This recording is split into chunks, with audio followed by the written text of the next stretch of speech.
everyone, welcome back! In this video we're going to talk about the technology that field workers most often use to record and edit interviews and oral histories. I'm Cassandra from the Folklore Tree, and this is Fieldwork 101.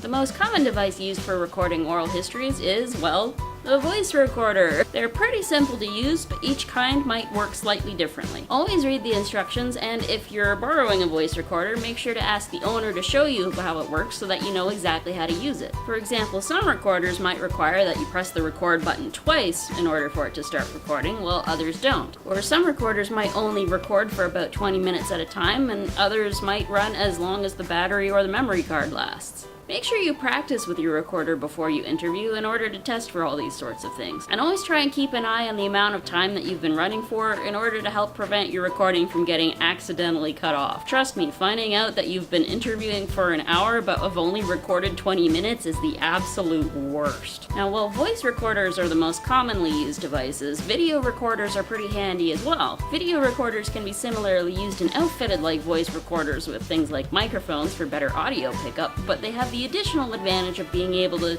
pick up things like facial expression and body language that a voice recorder without the use of visual media just isn't going to have. It's important to remember though that video recordings take up a lot more space than audio recordings, so make sure that your recording devices and storage devices have plenty of space if video is something you decide you want to try. It can also be a little tricky to frame the shot of your informant. Setting up the camera with a tripod so it's sort of looking over your shoulder without seeing you is generally the best way to do it, as this kind of helps keep your informant's attention on your face and not on the camera.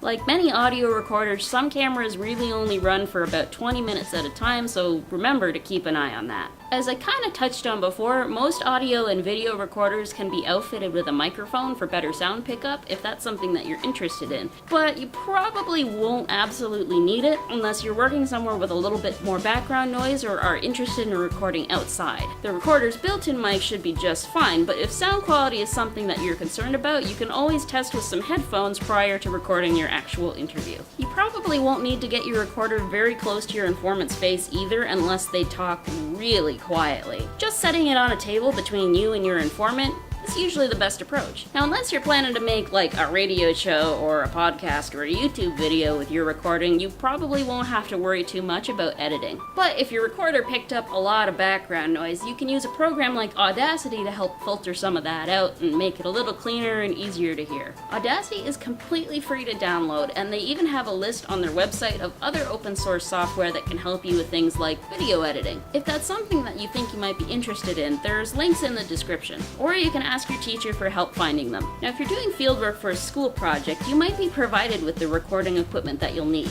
You can also check with your local archive, historical society, or similar organizations to see if they maybe have some equipment that you could borrow. If not, you might have a perfectly good recorder on hand already.